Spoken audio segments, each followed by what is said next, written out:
Do you remember the Calgary Inferno? Not going too far back with this team in this episode in my Remember the Calgary Series, as this team has recently played in the 2010s. But this time, we're going to talk about women's hockey in this episode. And also, when I was compiling my notes to look back on the Calgary Inferno, I totally forgot about this team. So I'll ask this question as well, which will be my bonus content for episode number 13 is, do you remember the Calgary X-Treme as well? So that's what I'll talk about in this episode in my Remember the Calgary series. As you know, as a Calgary sports fan, that is what I mostly do on my YouTube channel. I talk about the current teams right now, but I was inspired by a few sources to look at Calgary sports teams from the past. Primarily started with the Calgary Hitman Corral series, where I took in those games at the old Stampede Corral that now is going to be a part of Calgary sports history, as the Calgary Stampede Corral is being demolished for the expansion of the BMO Center. But I also found this local clothing company, which eventually I'm going to have to buy some clothing from them as well. The Sia Dead Clothing, which they specialize in supporting on sports teams from the past, as well as some Calgary landmarks. So you can check them out, as well as the Chris Wilson story, CBC story, where he talked about his hockey jersey collection. So I do have all that in the descriptions below, as well as when I get my sources from for relics or notes that I put together for my episodes. They're all in the description below as well. So this episode, we're going to be talking about women's hockey, chicks with sticks as they called. But before I get into the more notes, if you look at this card right here, in the last episode, I talked about Calgary soccer teams in the past, and in that episode, I talked about the Calgary Storm and Mustangs. So that was episode 12. Episode 13, the Calgary Inferno. You could say if the Calgary Flames, and actually the team were partnered by the Calgary Flames, had a sister team, this would exactly be it. Because if you notice in the logo of the Calgary Inferno logo, it has elements of the Calgary Flames. You know, you see the fingers in the Calgary Flames logo with the fire flames of the burning flame sea in the logo to represent, the waving hair of women's hockey. And then the whole structure of the logo, it also looks very, very similar to when the Calgary Flames had their farm team in Omaha, Nebraska. Remember the Axarbin Knights? Well, that's, the bit just for that. And also, if you look in the word mark, in the word Inferno, there's a nice touch in the letter O of the province of Alberta. Not only to show that this team is based out of Calgary, Alberta, but there was one fact that I also didn't know about this team when I was researching it, that they were not started off as the Calgary Inferno. So that's just a little tidbits to get you started on this episode. So the Calgary Inferno, actually originally this franchise did start off in 2011. They did play in the now defunct Canadian Western Hockey League. And actually, that going back to that province of Alberta in the letter of O, well, this team actually started off as Team Alberta. And they were unofficially nicknamed the Honeybadgers, as the team didn't have a nickname, didn't quite have a home because it played in Edmonton, Calgary, and Strathmore. So the first couple seasons of this Calgary Inferno franchise was just called Team Alberta CWHL for the Canadian Women's Hockey League. And then going into the 2013-14 season, it was at a Flames game that I also put a link in the description that the Calgary Flames announced a partnership and they unveiled the team to be called the Calgary Inferno. So from 2013-14 up until 2018-19, the Calgary Inferno was born. And yes, the name definitely derives from the Flames, Flames Inferno. That goes back to if, the Flames had a sister team. And I would say this team was a nice sister team for the Calgary Flames and in the Calgary hockey market as the Calgary Inferno. So from 2013 to 14 season up until the 2018-19 season, the team was also known as the Calgary Inferno. And I would say after when the team got established as the Calgary Inferno, they definitely had some great success. And I have to look back at some notable alumni that played for the Calgary Inferno, and also the equivalent of the Stanley Cup, as the Stanley Cup is the championship trophy primarily for the most successful North American team for that year. Well, there was actually a cup called the Clarkson Cup, which was established after 2005, which is kind of meant to be the Stanley Cup for women's hockey, and yeah, it is actually named after former Governor General of Canada and Adrian Clarkson. Well, the Calgary Inferno had some success in the league by capturing the Clarkson Cup twice, and actually they were on the wrong end of it on another year. So in 2015-16, they won their first Clarkson Cup, and then the following year they were on the wrong end of it. And then fittingly, actually, this was the last team to win the Clarkson Cup in the Canadian Women's Hockey League before the whole league folded. So the Calgary Inferno ended off as champions of the Canadian Women's Hockey League. So that's my just little diss on talking about the Calgary Inferno. As if you go more in depth, if you look on the Wikipedia page, it did say previously known as Team Alberta, nickname, and they put in air quotes, all one word, Honeybadgers. Not to be confused with Honey Badger, who's the Roughnecks mascot. And then they said there was a women's hockey team that joined the Canadian Women's Hockey League in the 2011-12 season. The team played its home games at the time at the Joan Snyder Arena B at Winsport, so that's where the Calgary Inferno wound up playing after 2 seasons without a name. In 2013, they got a moniker from the Calgary Flames with a partnership. And then their home games are all the games they were on the PSCN TV. So, this is all part of women's hockey. Still struggling to grow, as they're definitely not in the prime time as a major professional leagues, but there's definitely pockets, and we've had lots of talented players that played for the Calgary Inferno.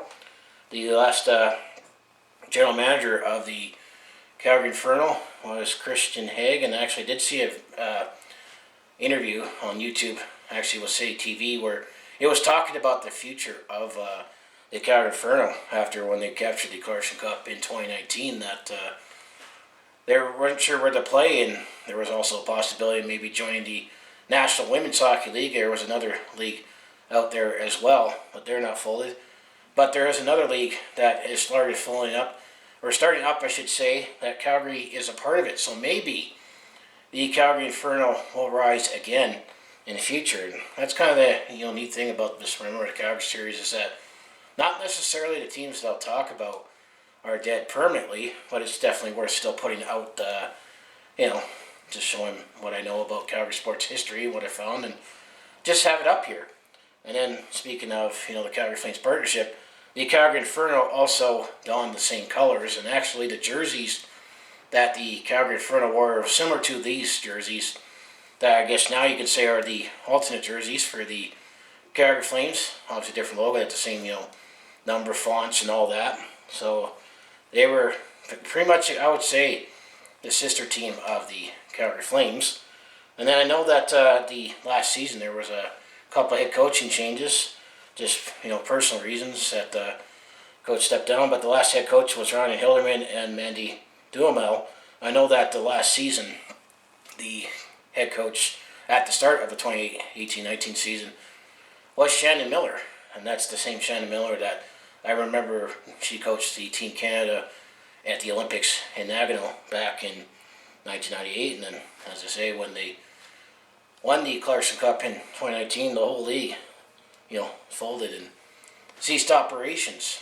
And it's also interesting when you look at the Canadian Women's Hockey League. There were a few teams in Canada. There was actually one team in China that was in this league, which is kind of interesting how that worked. You have a couple teams in Canada and one over in China. So yeah, that's all I can touch on. That the team started off with the in Team Alberta. It talks about that it started off when 2011, April 2011, when the Canadian Women's Hockey League, where it merged with the Women's Western Hockey League, which that's the same league that the Calgary X-Treme played in as well, that I'll touch upon when I get to that part of this episode. The two leagues merged. The merger also featured one team based out of Edmonton and Calgary, as well as the Strathmore Rockies. That was the start of the team there. There was the Edmonton Chimos and the Strathmore Rockies, and this team also played in the, all over the place for the first couple of years, and then ultimately, the team changed to the Calgary Inferno. That's just a brief touch on. That's all on the Wikipedia page. So when it comes to the season by season record, well, the first season, this would be Team Alberta in the 11-12 season. They played 15 games. Didn't start off as well, as they were 5-10, and they were 5th in the league. And then in the 12-13 season, the last season that the team was known as Team Alberta before the rebrand, in 24 games, they had an even worse record, as they were 3-21. So things were not looking good. However, things started going up from there when they were now the Calgary Inferno. So the first season that the Calgary team was known as the Inferno, in 24 games, they had a better record. They were 12-11-1, and they were 3rd in the league. And then the 14-15 season, in 24 games, they were 15-6-3, or 2nd in the league. And then the first year that they wound up winning the Clarkson Cup in the 2015-16 season, they played 17 games. They were 13-3-1, and they were 1st in the league. And then the following season, which they happened to be on their wrong end, they were the runner-up. And keep in mind, it was just a single game elimination. In the 16-17 season, they had their best regular season, or no, the second best, as their last season was the best one. In 24 games, they were 20-4, finished 1st place, and then in 17-18, they had a respectable, in 20 games, 17-7-4 record, put them 3rd in the league. And then the last season, which happens to be the last season of the league, in 2018-19, in 20 games, they were 23-4-1, finished 1st in the league, and capping off with the Clarkson Cup Championship. So in the 15-16 season, if you're looking at the Clarkson Cup playoffs, where Calgary ultimately won the championship, they were playing Brampton in the first round for the 2-3. I guess, there were a few teams, most teams make the playoffs. Calgary won that game 2-0, and then the 1-4 matchup that season, you had Montreal play Toronto, and Montreal won 2-0. And then Calgary won the Clarkson Cup in the 2016 playoffs by winning 8-3. And then the other teams that were in the league, well, there was the Les Canadiens, if I said that right, that's the Montreal team. Then there was the Calgary Inferno. There was the Brampton Thunder, and then the Toronto Flurries. Those are all the teams that were in the playoffs. And then there was the Boston Blades, who weren't in make the playoffs, and they didn't even win that season. So that was the gist of the run to the Clarkson Cup that season. And then one thing to note, that the Les Canadiens team, actually, they had Marie-Philippe Poulin. She is probably known as Captain Clutch for the women's hockey team, one of the best young Canadian hockey players. So this league featured a lot of familiar Canadian hockey players that you see played internationally, as well as I'll touch on a few notable players that played for the Inferno, and as well when I get to the Oval Extreme. The Oval Extreme, we were definitely very stacked because we had the best players in women's hockey. And then the following season, where the Clarkson Cup, where we were on the wrong end of it, to look at the Clarkson Cup playoffs, this first round actually was a best of 3. Well, you had the Les Canadiens, the 1-4, taking on the Brampton Thunder, and they won 2 games. And then the 2-3, actually, the Calgary Inferno took on the Toronto Flurries, and we beat them in 3 games, 2 games to 1. And then the Clarkson Cup final in 2017. That year we lost to the Les Canadiens 3-1. So yeah, there's definitely a lot of history, just with the Flames, now with the Inferno. And actually, if you go all the way back to episode 5, where I talked about the Calgary Tigers, well, the Calgary Tigers also played the Montreal Canadiens for the Stanley Cup. So there's a lot of Calgary-Montreal history in championship hockey in Calgary as well. In all leagues, it seems like. So that's just something interesting. And then the last season, where we won the Clarkson Cup, the Calgary Inferno won it that season. It was a best of three first round. It was just the first round of the championship. Calgary took on the Toronto Flurries again. Once again, we beat them in 3 games as the 1-4 matchup. And then the 2-3 matchup was the Les Canadiens and the Markham Thunder. The Les Canadiens won that in 3 games.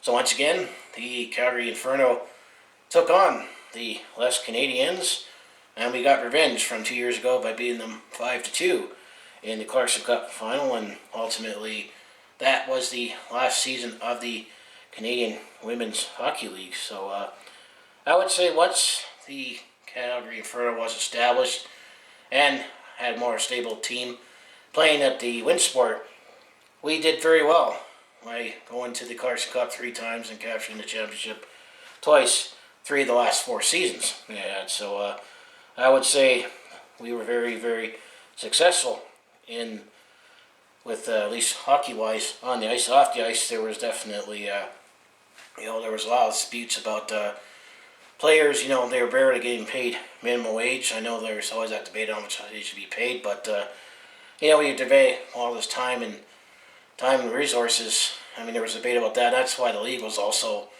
it was questionable. I remember this Canadian Women's Hockey League, they were questionable about expanding. Or I remember where it's like, well, you are in financial shaky ground at best at times, and ultimately the league folded. But if you go on the Hockey Database website, to get back to the task at hand here, the overall record from 2013 to 2019 as the Calgary Inferno, there was no record finding the Alberta team. But during the time, the Calgary Inferno 6 seasons overall, they had a winning percentage of .714, so it tells you how successful the Calgary Inferno were. That is, they won 152 games, lost 103, and then had 38 overtime and shootout losses. And then looking at the leading scorers, and there was no leading scorer that I found on the Hockey Database for the 13-14 season, but the 14-15 season, there was Rebecca Johnson, who led the team in scoring. Had scored 37 points in 24 games, 17 goals and 20 assists as well. And seen some notable names on here yet. I know if you go later in the seasons, if you go into the 15-16 season, the lead scorer that season was Brianne Jenner, who scored in 24 games, scored for 10 goals, 18 assists, or 28 points. And actually, Haley Wickenheiser was on that team. Yeah, that same Haley Wickenheiser, who would probably say the best women's hockey player of all time, was on that team. And she played 23 games, scored 3 goals, 13 assists, 16 points. This was towards the later of her career, after she was most notable when she played earlier on the 1998-2002 team, and then she also tried playing overseas in Finland on the men's hockey team. And then there's another player that we'll notice, his defenseman Megan Mikkelsen, as she also was on the Calgary Inferno. She also has won some medals for Team Canada on various occasions, including the 2010 Olympics in Vancouver, 2014 Olympics in Sochi, and then the women's hockey team did not win, but she got silver in 2018 when we were in Pyeongchang in South Korea. So we've had some Olympic athletes that have also played for the Calgary Inferno. And then Brianne Jenner once again led the team in scoring in 16-17. She had 27 points, 20 games, 9 goals, and 18 assists. Megan Mikkelsen was also on that team as well. That's the most notable names that I know that was on the Inferno that also played internationally. And then 17-18, there was Brittany Esposito, who was the leading scorer for the 17-18 season. She had a point-a-game base in 25 games. She had 16 goals, 9 assists, or 25 points. I haven't found anything if she's related to that Esposito family. I'm thinking of Tony and Phil. I know there was an Angelo Esposito as well that was drafted in 2012, but I don't know if she's related to that Esposito family. I'm talking about Tony and Phil. And then the last season, it was Rebecca Johnson who led the team in scoring. With Brianne Jenner, we definitely had were able to score goals that season. As Rebecca Johnson, 27 games, she had 15 goals, 24 assists, 39 points. Well, Brianna Jenner was the leading goal scorer. 27 games, she had 19 goals, 13 assists, for 32 points. So that's all on the hockey database website for the Calgary Inferno. I'll ask, what do you have memories of the Calgary Inferno? As I would say, we had a great hockey team most of the time, and it was nice that we partnered up. They partnered up with the Calgary Flames. Had some prevalence in the Calgary hockey market, but women's hockey still has a lot more to grow to be even more of a market share for hockey, as well as North America in general and worldwide. Because still, if you look at women's hockey, mostly in competition, I mean, it's basically Canada. The U.S. is way up high. Everybody else is still trying to play catch up just to, at least be in the bronze medal, win the bronze. That's almost gold for everybody else. But men's hockey also started off as well. So that's why I talk about the Calgary Inferno. That I knew that they were around. I mean, we're not going too far back with this team, and I knew that they were with the Calgary Flames partnered, and they followed them on the Facebook fan page, and that's where I'll find some relics that I'll share in this video as well. It had a cool logo. I mean, got the mixture of the Calgary Flames, the Omaha X-Arbon Knights as well, and then that Alberta logo, and I would say pay homage to the roots when it was the Alberta team. And, had a few Olympians that played for Team Canada, also played for the Calgary Inferno. So now let's get to the second part of this episode, which this was threw in last minute. But do you remember the Calgary Oval X-Treme? Talk about hockey dominance. Well, this team was very, very dominant. As the Calgary Oval X-Treme, the name was derived from the fact that they played at the Olympic Oval, which is at the University of Calgary grounds, where that was the facility that was built for the speed skating events during the 1988 Winter Olympics. The Calgary Oval X-Treme were a women's hockey team in the Western Women's Hockey League, which eventually that league merged with the Canadian Women's Hockey League later. So that's where there's connection comes in. The team played its home games at the Olympic Oval in Calgary, obviously. The Oval X-Treme were a member of the National Women's Hockey League for 2 seasons before breaking away to help form the Women's Western Hockey League in 2004. So it played in a few leagues itself. It started off as a women's amateur team, because it also won some ESO Memorial Awards as well. And then blue and white was the primary colors for the Calgary Oval X-Treme. I guess you could also tell that this team was formed in the mid-1990s with the X-Treme name, and it's spelled X-T-R-E-M. Emphasize the X part as well. But when this team was in the Women's Hockey League, Western Hockey League, they were very dominant, as we had some notable alumni that I'll talk about. But season by season, well, in the 2002-03 season, in 24 games, they were 23-1. They were that good. And in the 03-04 season, they only played 12 games, but they were 11-1. And then the 04-05 season, they were in 21 games, they were 20-0-1. They had 1 tie. So that was the only blemish on the record that season. And then the 05-06 season, in 24 games, they were 2-0-2. They only tied twice that season. And then the 06-07 season, in 24 games, they were 23-0-1. So once again, that pesky tie keeps going in. And then the 07-08 season, in 24 games, they were a perfect 24-0. And then the 2008-09 season was a down season for the women's hockey team, the Calgary Oval X-Treme. In 23 games, they were 22-1. That was their worst season that they played in the league. So very, very impressive, I would say, as they only lost 4 games in regulation in 8 seasons. I mean, quite a feat. And then every year, 03, 04, 05, 06, 07, 08, and 09, they were in first place. All those, obviously. However, they lost in the final in the 08-09 season as that was the last season of the Calgary Oval X-Treme, in the league folded as they ceased operations because the Calgary Olympic Oval was being used for training for the 2010 Winter Olympics. So that was the last season of the Calgary Oval X-Treme. So if we take a look at who we beat in the championships, so the first two seasons that I mentioned at the beginning, the 02-03 season, the 03-04 season, they were in the National Women's Hockey League. So in 2003, when we won the first championship, Calgary beat Beatrice Arrows 3-0. Beatrice was a team out of Ontario. And then the 03-04 season, the Calgary Oval X-Treme, they had to hang on and work a little harder for the championship this time, as they won 5-4 in overtime shootout against Brampton Thunder.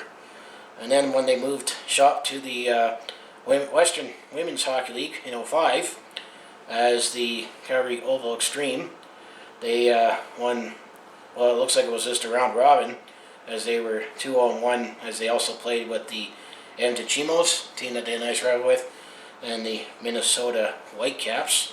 So they won the round robin that season. Then the 05-06 season, once again, was another round robin, as Calgary was 3-0 perfect, as they beat the Minnesota Whitecaps, the Edmonton Chimos, and the Saskatchewan Prairie Ice. So kind of similar to the Memorial Cup, how they figure out the championships later on. And then the 06-07 season, in the playoffs, there were the four teams. The Old X-Treme swept the playoffs once again, as they were also with the Minnesota Whitecaps, the Edmonton Chimos, and the British Columbia Breakers.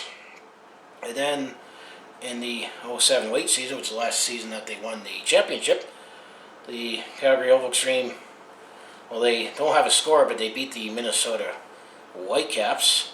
And then the last season, the 08-09 season, where this was the only season that the Calgary Oval X-Treme had the rough season ever, as they actually, well, they beat Strathmore 9-0, and Minnesota beat Edmonton 4-0, but then we lost to Minnesota Whitecaps 2-0 in the championship. So that must have been a strange feeling for Calgary Oval X-Treme to be on the wrong end of it that season. But notable players that played for the Calgary Oval X-Treme during this whole time, well, there was Dina Antel, Kelly Richard, Teresa Bonham, and then Cassie Campbell.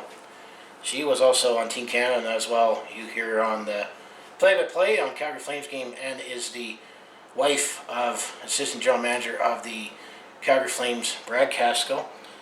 So Pascal, I should say. They had Delaney Collins, and then Danielle Goyette. She was also played on Team Canada internationally in the Olympics, and also know that Danielle Goyette also spent some time, if going back to my ACAC days, she actually spent some time as head coach of the University of Dino's women's hockey team that the St. Trojans also played against. So Danielle Goyette is still around in the Calgary market, and I also believe that she worked at Home Depot at one point, when I remember in those Olympic commercials. And then you got Chandler Gunn, and then Kaylee Hall, Samantha Holmes, and then Gina Killsbury, Kim McCullough, Carla McLeod, and then I remember Sherry Piper, another player that played for Canada on international occasions, Colleen Scoris, and then Haley Wickenheiser. So Haley Wickenheiser actually wound up playing for both Calgary women's hockey teams on the highest profile. So that's what I can touch on with the Calgary Oval X-Treme, as well as the Calgary Inferno. So I would ask, what memories do you have with both women's hockey teams in this episode, which I talked about the Calgary Inferno and the Calgary Oval X-Treme. I would say that the future of women's hockey, I mean, there's still a lot of growing pains to still go through, try to market itself more and be more relevant, and maybe, me making a video like this, putting these teams in light that, slowly there can be more interest.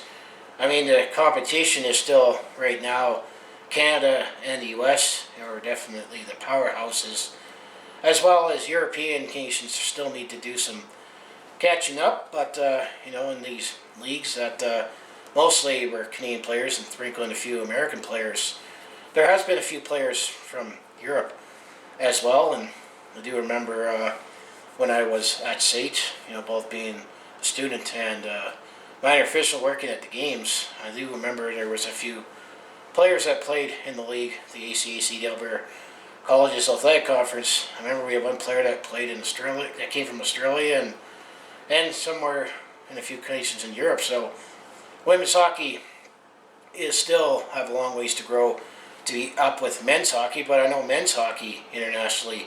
I mean, I remember the Olympics when they were in Torino, Italy, that there was criticism that, well, the host team shouldn't just get in because they're the host. And I remember that our stacked Canadian team, beat Italy like 16-0, and I know another team that we beat Slovakia like 12-0 or something. And the Slovakian team, they were just thrilled to be on the ice, with these girls, even though that they beat the snot out of them on the ice. But I mean, the attitude still needs to change. That it's nice to be on the ice with players you idolize, but when it's game time, it's like that's out the window. But that's what I feel about it. But Calgary definitely had some great women's hockey, great quality teams, and some big names that played for both teams. And I know, if I remember the league right, that actually has started, where I say that maybe the Inferno might rise again. There was the Professional Women's Hockey Players Association League, if I know it right, that there is a few Canadian teams and a few American teams in this league that's just starting up. I know Calgary, Toronto, and Montreal is in this league, so maybe the Inferno will come back in this new league. So who knows what the future has in store, but in this Remember the Calgary series, I had to, make an episode for the ladies. This is not all just guys' teams that I'm trying to remember in the Remember the Calgary series. It was worthy to make an episode for the women's team, and women's hockey is the most prominent women's hockey team that I remember from the past, worthy to put in this series. So what do you think of women's hockey, and do you think there is a future for women's hockey in the future to be a bigger, more stable league? And could we have another reincarnation of the Calgary Inferno? And the legacy has a great legacy to build on right now. So as I say, if you want to follow along with this Calgary sports fans journey, home of the Flames, Hitman, Roughnecks, and Stampeders, and formerly home of the Inferno, or maybe it'll be home to the Inferno once again, and the Oval X-Treme. I mostly do talk Calgary sports on my YouTube channel, and this has been a nice, another project that I have been doing to make videos on and looking teams from the past. And this is about the halfway part in the series right now. Is if you go back to my introduction video, I outlined all the teams that I plan to talk about. And sometimes when I make my notes, I find something else that I want to throw in. An example in this case was the Oval X-Treme, as I was only planning to talk about the Calgary Inferno, but I felt I had to throw in the Oval X-Treme in this episode. But I also do have personal blogs, attempt to comedy, and I also do share my experiences I'm on the road or at a sporting event. So if that all sounds like you'd be interested to watch, do follow along with this Calgary sports fans journey. You know what you need to do, just make sure you hit like, subscribe. I also have my other social media links down in the description below for other ways you can follow me and maybe get some news or updates on what I plan to work on in the future on this YouTube channel. So as I say, let's go Inferno, and hopefully we'll see some more professional women's hockey in the future, and maybe way down the line they will be more of the market share with their male counterparts. So as I say, I'll see you in the next video and enjoy some more relics from the Calgary Inferno, including the fact that we did win the Clarkson Cup twice in their history, and maybe the cup will get awarded to Calgary Inferno or Calgary women's hockey teams in the future. So I'll see you then. Before I get to show you those relics, I forgot what I usually do in my Remember the Calgary series episodes. Is in the next episode, I plan to talk about the Calgary Bronx football team. That was the football team that came in before the Calgary Stampeders. So that will be the next episode that I'll talk about in my Remember the Calgary series. So now, for this time for real, enjoy some Calgary Inferno relics. So I will see you in the next video or next episode, whatever you choose to watch on my channel. Thank you.